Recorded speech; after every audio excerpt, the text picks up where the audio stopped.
Hi readers. Did you ever want to get scared but didn't like being scared? Those are the sentiments of this author. So stay tuned while I review Ghost Lite by J. Elliott. This month I'm reviewing Ghost Lite by J. Elliott. I first met this author when we were on a retreat. We had had a long day of meditation, country fresh air, and then a late night campfire. We were lying in the bunkhouse and we were talking about our life story and telling each other, and she had mentioned to me before I was falling asleep that she had just published her first book. And I said, that is awesome. What's it about? And when she told me it's a collection of ghost stories, I sat straight up in my bunk and I said, tell me more.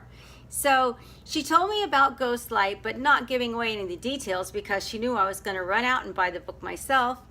After that, we talked about growing up and watching The Twilight Zone and Tales from the Crypt, and I actually learned how to read from growing up on the comic books of Tales from the Crypt from the collection that I had.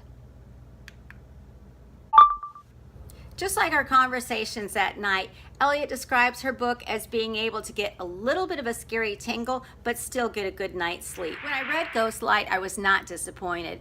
Elliott has a perfect way of capturing her audience with a mix of light ghost tales. Stories are not easy to write.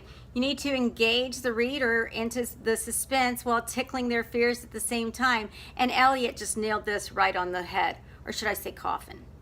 In her unique way, Elliott sets a scene for each story with a personal introduction. I was surprised at some of the similarities that put me in the same location as her stories, having never met Elliott before, well, in this life anyway.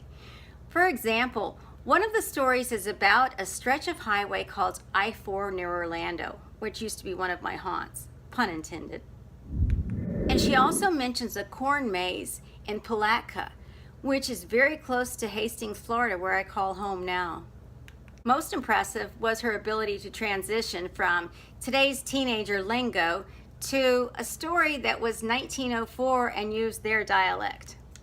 And without giving everything away, I just want to mention that her feature story, Ghost Lite, had me feeling empathy for a 400-year-old lantern with a soul. I hope you pick up Ghost Lite by J. Elliott today. And I'm going to put the link for Amazon at the end of this video. If you have a book you would like for me to review, just send me a note, and I only review awesome books. Remember, the last Friday of every month, I want you to like, subscribe, and share this video. Bringing books back, Coleen.